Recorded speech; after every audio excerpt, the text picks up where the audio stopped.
उसमें प्रॉब्लम है हमारे पास सैम्पलिंग डिस्ट्रीब्यूशन ऑफ प्रोपोर्शन से मतलब प्रॉब्लम को रीड करते हैं। A population consist of 5 members, the marital status of each member is given below where M capital M and capital S stands for married and single respectively.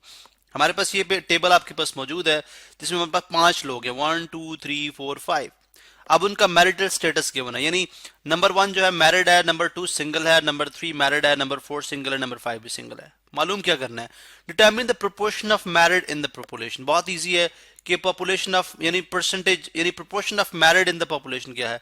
Population जो है वो total 5 लोग हैं, ठीक है, और मैरिड कितने हैं 2, तो 2/5 क्या हो जाएगी, प्रोपोर्शन हो जाएगी 2/5, ठीक है। Select all the possible samples of 2 members from this population with replacement। ये वर्ड बहुत इंपॉर्टेंट है क्योंकि सम टाइम क्वेश्चन आपको देंगे विदाउट रिप्लेसमेंट और कुछ देंगे विद रिप्लेसमेंट। मतलब क्या कि फर्ज करें इन 5 लोगों की हमने तमाम पॉसिबल सैंपल्स बनाने हैं। सैंपल साइज क्या होगा, 2 मेंबर्स, यानी कोई से भी रैंडमली 2 मेंबर्स सेलेक्ट करेंगे और उन 2 मेंबर्स की बेसिस यानी 2 मेंबर्स के हमने जितने पॉसिबल सैंपल इस पूरी पॉपुलेशन में से बन सकते हैं वो हमने बनाने हैं, इसलिए सिलेक्ट ऑल पॉसिबल सैंपल्स। लेकिन कंडीशन क्या है, विद रिप्लेसमेंट, यानी अगर मैंने फर्स्ट टाइम 2 और 3 पिक कर लिया तो नेक्स्ट टाइम मैं पिक करने से पहले 2 और 3 को शामिल करूंगा, यानी नेक्स्ट पिक में मेरे पास 2 और 3 शामिल होगा। नेक्स्ट दफा बंदे सेलेक्ट करने में रैंडमली मेरे पास 2 और 3 दोबारा से शामिल होगा। अगर मैं 4 5 कर लेता हूं सेकंड टाइम तो फिर तीसरी दफा करने से पहले मैं 4 5 दोबारा से शामिल करूंगा। तो ये मीनिंग है with replacement. And compute proportion of married members in each sample.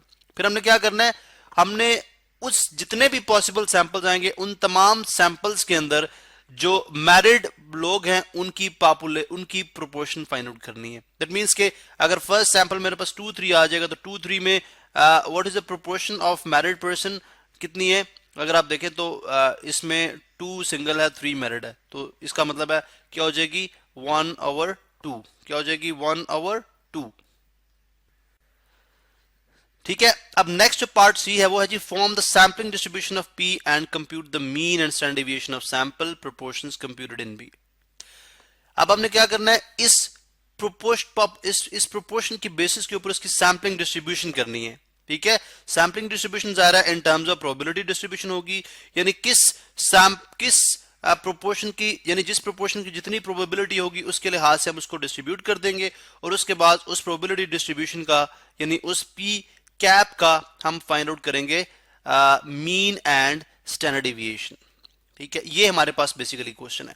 अब सैम्पलिंग जो डिस्ट्रीब्यूशन ऑफ प्रोपोर्शंस की थी वो अगर आप देखें तो हम ऑलरेडी इस पे प्रीवियस लेक्चर में हम बात कर चुके हैं, डेटा मेरे पास अभी भी मौजूद है। अगर आप इस स्क्रीन पे देखें तो ये थी सैम्पलिंग डिस्ट्रीब्यूशन ऑफ प्रोपोर्शंस। किस तरह से कि सबसे पहले हम ये देखते हैं कि हमारे पास व्हाट इज द प्रोबेबिलिटी और proportion of success. Proportion of success का मतलब है जो हमारे पास इवेंट रिक्वायर्ड है, जो हमारी चाहत है।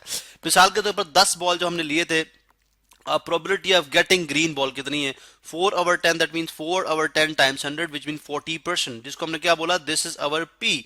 अब अगर ये P है जो probability of success है तो what is probability of failure 60%।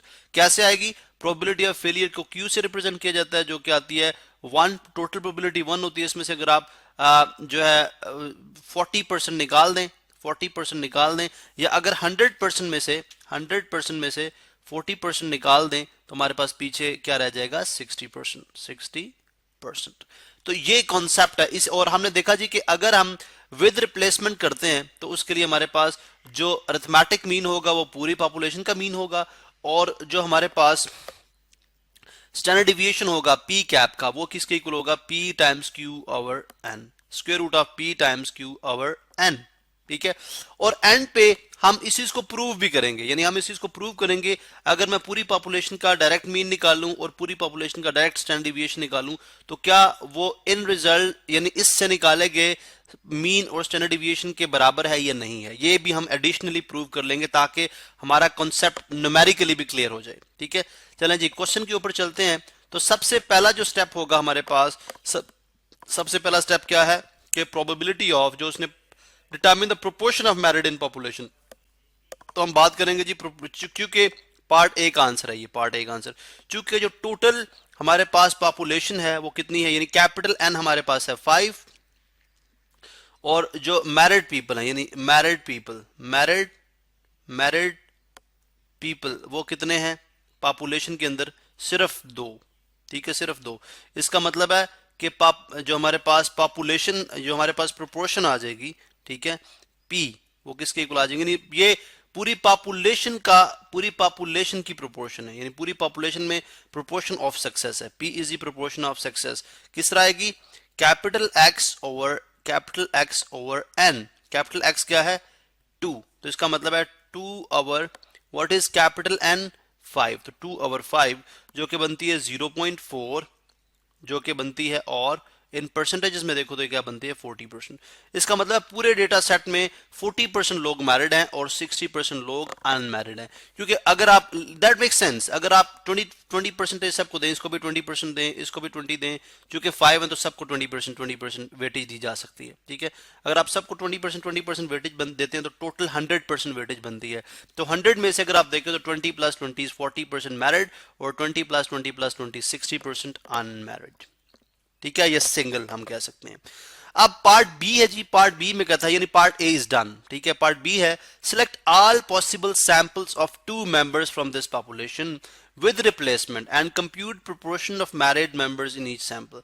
सबसे पहले हम सैंपलिंग करेंगे, क्या करेंगे, सैंपलिंग करेंगे, कितने साइज की, साइज 2 की। अब चूंकि कितने टोटल पॉसिबल सैंपल्स बनते हैं, ठीक है, पार्ट बी का मैं आंसर लिखने जा रहा हूं यहां पे। ठीक है, यहां पे लिखेंगे चूंकि पूरी पॉपुलेशन में 5 का साइज है, तो हमने जो ग्रुप जो सैंपल साइज रखना है 5, इसका मतलब 5 को 5 से मल्टीप्लाई करा। अगर सैंपल साइज 3 होता तो 5 × 5 × 5।